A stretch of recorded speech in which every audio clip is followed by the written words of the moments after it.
my name is Carmen. I am a myofunctional therapist and also a myofunctional educator extraordinaire. So I do a ton of educating, and so I'm glad you're here.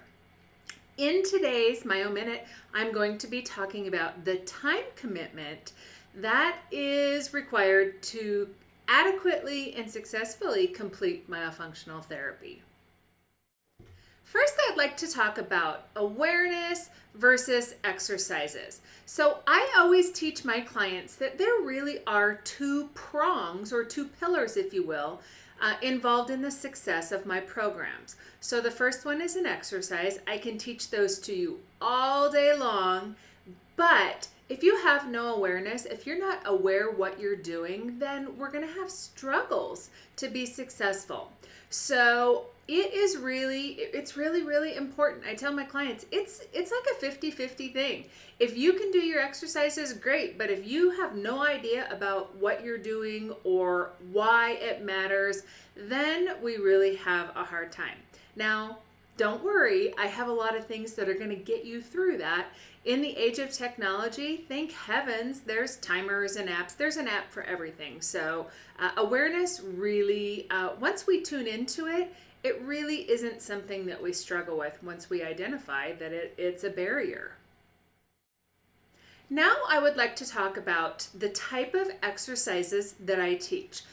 So this has a bearing on the time commitment. So I teach active exercises. I also teach passive exercises. Now, active exercises might be something that you do 2 to 4 times a day, maybe for 1 to 3 minutes. It just depends on the person, and it depends really on what our goal is. So an active exercise is something that you're going to have to have intention with. You're going to have to be focused to make sure that you're doing it right. Sometimes that involves a lot of time, working with a mirror. I always tell clients, have your mirror handy, because it's going to really be what helps judge whether you're doing it correct or not. Now, of course, I do skills assessments to make sure that you're doing it right, but I'm talking at home, you're going to have a lot of mirror time. The other thing is the passive part of the exercise. So this might be something that you do up to an hour a day, but it's passive. So this is really working on the habit recorrection. It's also helping work on that awareness that I was talking about. So when I teach passive exercises, I don't want you to sit around just holding the elastic up with your tongue on the spot. I want you to make dinner, do the laundry, dishes, whatever it is that you want to do. What we're really doing is we're just teaching the tongue where it needs to live, and it takes time to do that. So like I said, this might be up to 60 minutes a day, and then I generally peak at 60 minutes a day, and then I kind of start to come back down. Maybe you do it then 45 minutes a day, and then 45 minutes every other day. Again, it just varies on the client and where the struggles are.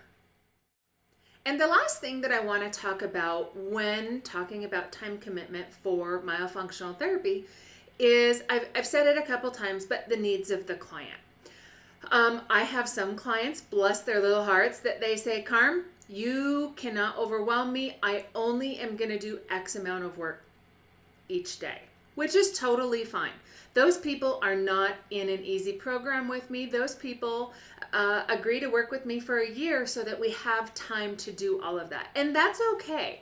I have some kiddos that maybe have some behavioral issues or some attention deficit problems.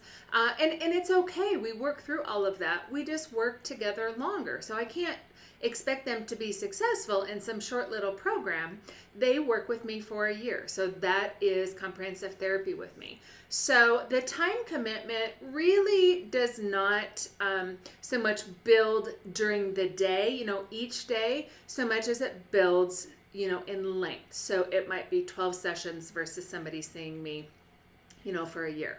The other thing is, if somebody has snoring and sleep apnea concerns and I place them into my hardest program, which is those with snoring and sleep apnea, Their commitment is going to be a little bit different, and that's just because they do need to do more exercises every day, more time. Slow and steady wins the race with myofunctional therapy, so it's never going to be a situation where it'll be okay for you to do nothing all week and then, suddenly do a ton of exercises on the weekend. That doesn't work. You have to do them regularly, which is why it's a pretty small commitment, but you will be doing them a couple times a day, but not for more than a minute or 2 or 3 for each one. So it's not a huge commitment at all, and I know you can do it. Okay, so you might be wondering, how do I get started? Or Carmen, how do I find you or somebody like you? You can search, you can find me, you know where to find me. But the most important thing is find somebody to be your person. I want you to be a personality match, so no awkward tension, no, personality clashes, that kind of stuff. That's really going to be where you need to start, is find somebody to help you walk you through this stuff. Today in my Facebook Live, I am going to be answering the common question, will I be a slave to my myofunctional therapy homework? So I'm going to just be going a little bit deeper past this video. You can find me today over on my Facebook page at The Tongue Trainer. I'm going to be there at 11:30 this morning. And then last, I always end with this. If you have questions about your myofunctional impairment, please get your hands on my quick assessment tool. This is going to help you start having a conversation with yourself about whether you have concerns. I think there's 20 or 25 questions on here, and these are the questions that many of my provider partners use to screen people for myofunctional impairment. And then it's these questions that I dive deeper when I do your comprehensive exam. So you have no idea, maybe some of these things are abnormal. And the goal is for you to download the assessment tool, start realizing that maybe you do have some concerns, and then I'm going to help you get to the bottom of that when I do your exam. So don't forget, you can get that freebie at the bottom of any one of my blogs. With that said, I'm going to wrap up this Myo Minute. I'll see you over in the Facebook Live, or I'll see you next week. Bye for now.